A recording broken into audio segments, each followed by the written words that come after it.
Welcome friend, study with HD biology में आपका स्वागत है। मैं एचडी मंसूरी आपके लिए लेकर आया हूँ हिंदी में बायोलॉजी की वीडियो। आज की इस वीडियो में हमारा टॉपिक है विटामिन। वीडियो हम शुरू करें उससे पहले आपसे रिक्वेस्ट है कि अगर अभी तक आपने हमारे चैनल को सब्सक्राइब नहीं किया है तो चैनल को सब्सक्राइब करें, साथ में बेल आइकन दबाएं ताकि आपको आने वाली वीडियो की नोटिफिकेशन मिल सके। तो आइए शुरू करते हैं विटामिन। तो सबसे पहले हम देखते हैं विटामिन क्या है। तो विटामिन जो शब्द है वो वीटा शब्द से बना है और वीटा का अर्थ है लाइफ, यानी जीवन या जीवन के लिए आवश्यक। तो विटामिन कार्बनिक पदार्थ होते हैं जिनकी हमारे शरीर को बहुत थोड़ी सी मात्रा में आवश्यकता या जरूरत होती है और ये हमारे शरीर में होने वाली बहुत सी मेटाबॉलिक रिएक्शन यानी उपापचयी क्रियाओं को कंट्रोल करते हैं। इसीलिए इतनी कम मात्रा में लेने के बाद भी इनकी थोड़ी सी कमी ही हमारे शरीर में कोई रोग पैदा कर सकती है। तो अब हम देखते हैं विटामिन ऐसे कार्बनिक पदार्थ होते हैं जिनका कोई कैलोरी मान नहीं होता, अर्थात इनसे कोई ऊर्जा प्राप्त नहीं होती है और सामान्यतः इनका स्रोत हमारा भोजन होता है। हमारे भोजन से ही इन्हें ग्रहण किया जाता है। सामान्यतः ये हमारे शरीर में नहीं बनते, लेकिन कुछ विटामिन जैसे विटामिन डी इन्हें भोजन के रूप में लेने की आवश्यकता नहीं होती है, हमारा शरीर भी इन्हें प्रोड्यूस कर सकता है। इसके बाद हम देखते हैं विटामिन की खोज। विटामिन की खोज F.G. हॉपकिंस ने की, लेकिन इसे विटामिन नाम देने का क्रेडिट या श्रेय कैसे फिर फुंक को दिया जाता है। विटामिन कार्बनिक यौगिक होते हैं, हमारे शरीर के विकास और हमारी शरीर की रक्षा और शरीर को कई रोगों से बचाने और बहुत सारी मेटाबॉलिक फंक्शन या एक्टिविटी को कंट्रोल और रेगुलेट करने के लिए भी हमारे शरीर को विटामिन की जरूरत होती है। इसके बाद अब हम देखते हैं विटामिन कितने प्रकार के होते हैं। विटामिन को मुख्य रूप से दो भागों में बांटा जाता है। नंबर एक, जल में घुलनशील यानी वाटर सोल्यूबल, और दूसरा जल में अघुलनशील या वसा में घुलनशील फैट सोल्यूबल। तो विटामिन बी कॉम्प्लेक्स और विटामिन सी, ये दोनों जो विटामिन है ये जल में घुलनशील होते हैं। इसी प्रकार vitamin A, vitamin D, vitamin E आदि सभी विटामिन है वो वसा में घुलनशील होते हैं।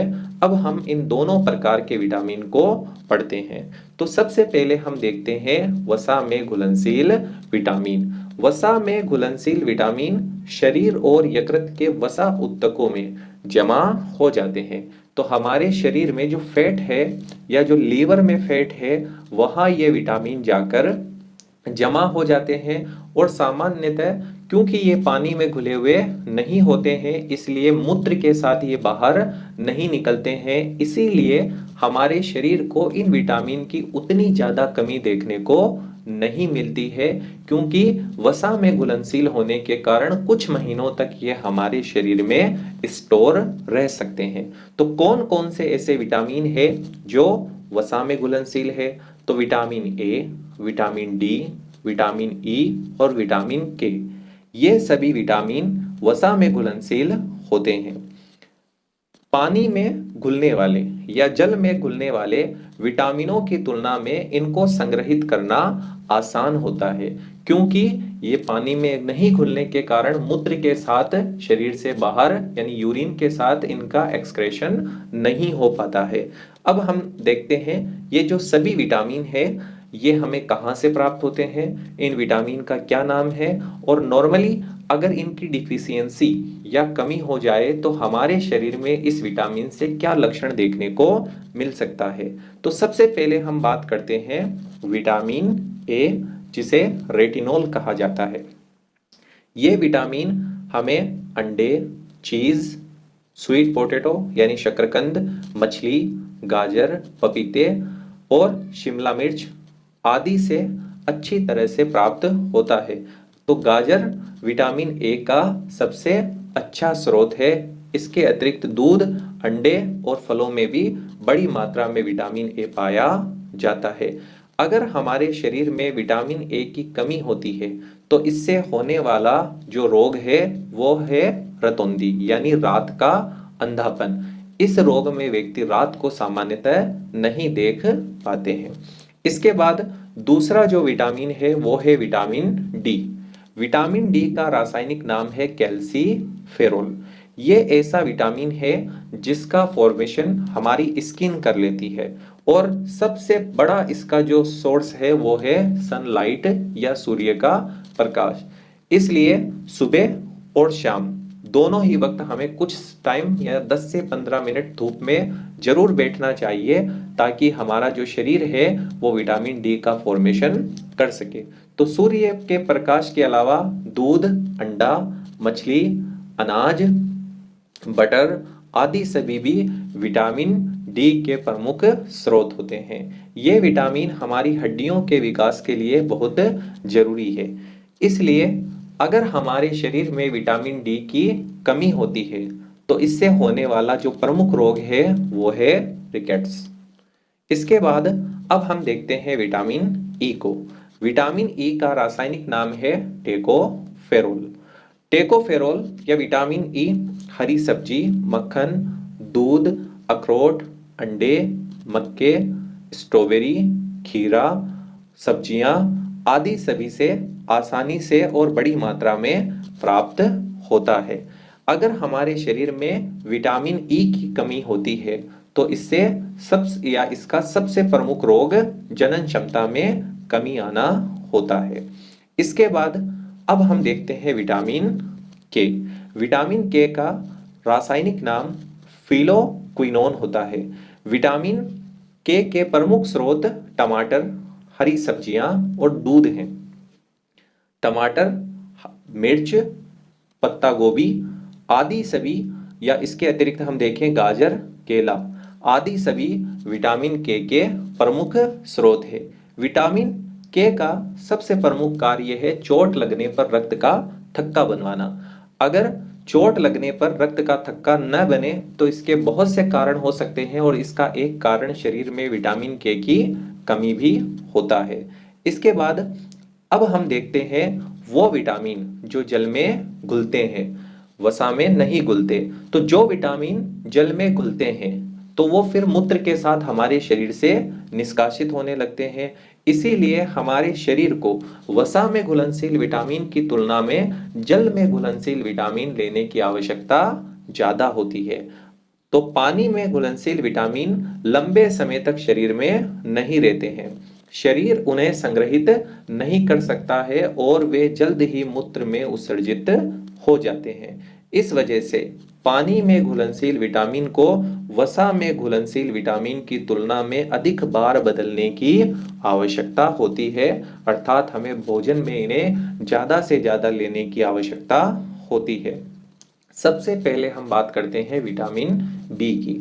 आपको सबसे पहली बात यह ध्यान रखनी है, विटामिन बी कोई विटामिन नहीं होता है। विटामिन बी कॉम्प्लेक्स बहुत सारे विटामिनों का नाम है। तो इन सभी विटामिनों में सबसे पहले विटामिन बी1। विटामिन बी1 का अर्थ है थायमीन या इसका रासायनिक नाम है थायमीन। विटामिन बी1 मूंगफली, आलू, सब्जियों, मछली, ब्रेड, मीट, सोयाबीन, मटर आदि में बड़ी मात्रा में पाया जाता है। अगर विटामिन बी हमारे शरीर में कम होता है तो इससे होने वाला सबसे प्रमुख रोग है बेरी। इसके बाद अब हम बात करते हैं विटामिन बी2। विटामिन बी2 का रासायनिक नाम है राइबोफ्लेविन। राइबोफ्लेविन के अगर हम स्रोत की बात करें तो अंडा, दूध, हरी सब्जियां। इसके अतिरिक्त तो ये अंडा, दूध, टमाटर, नट्स और मांस या मछली ये सभी विटामिन बी2 के प्रमुख स्रोत होते हैं। इसके बाद विटामिन बी3 या पेंटोथेनिक अम्ल।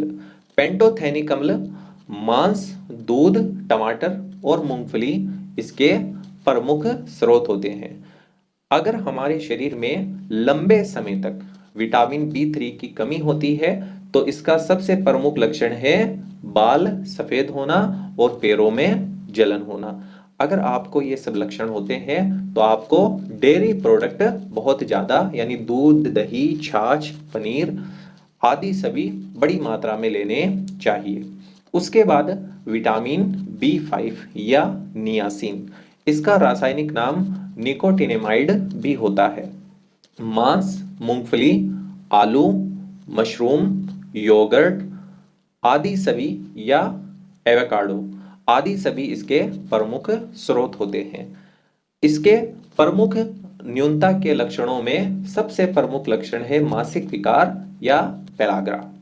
इसके बाद अब हम बात करते हैं vitamin B6। Vitamin B6 pyridoxine है या इसका रासायनिक नाम पायरिडोक्सिन है। स्रोत दूध, मांस, सब्जी यानी खीरा, मांस और दूध, इनमें बड़ी मात्रा में विटामिन B6 पाया जाता है। अगर हमारे शरीर में लंबे समय तक विटामिन B6 की कमी होती है तो इसका सबसे प्रमुख रोग है एनीमिया यानी शरीर में खून की कमी और त्वचा से संबंधित रोग। इसके बाद अब हम बात करते हैं विटामिन B7 या विटामिन HB से कहा जाता है। इसका रासायनिक नाम है बायोटीन। बायोटीन के अगर हम स्रोत की बात करें तो बादाम, अंडा, केला, अखरोट, गेहूं आदि सभी इसके प्रमुख स्रोत हैं। इसकी कमी से बालों का गिरना और त्वचा के रोग सबसे प्रमुख रूप से होते हैं। इसके बाद विटामिन B12। विटामिन B12 का रासायनिक नाम साइनोकोबाल्मीन है। इसके अगर हम स्रोत की बात करें तो अंडा, मछली, दूध, अनाज, चीज और मांस आदि सभी इसके प्रमुख स्रोत होते हैं। इसके बाद आगे हम देखते हैं अगले विटामिन की। तो अगला जो विटामिन है वो है विटामिन C, जो सबसे प्रमुख रूप से हमारे शरीर को जिस विटामिन की आवश्यकता होती है एस्कॉर्बिक एसिड। ये आंवला, संतरा, नींबू आदि सभी में प्रमुख रूप से पाया जाता है। इसके अलावा कीवी, आंवला, स्ट्रॉबेरी आदि सभी इसके प्रमुख स्रोत हैं। विटामिन C की कमी से हमारे शरीर में होने वाला सबसे प्रमुख रोग है स्कर्वी। इसके साथ साथ मसूड़ों का फूलना। ये सभी रोग हमारे शरीर में विटामिन C की कमी के कारण होते हैं। तो इस प्रकार हमारे शरीर को जिन विटामिन की आवश्यकता होती है उन सभी विटामिन के बारे में, उनके स्रोत के बारे में और उनकी कमी से होने वाले रोगों के बारे में हम पढ़ चुके हैं। अगर इस वीडियो की आपको PDF चाहिए तो हमारे टेलीग्राम चैनल को ज्वाइन कीजिए। टेलीग्राम की लिंक आपको नीचे डिस्क्रिप्शन बॉक्स में दे दी जाएगी। अगर हमारा वीडियो आपको अच्छा लगा तो वीडियो को लाइक कीजिए, शेयर कीजिए, सब्सक्राइब कीजिए। धन्यवाद।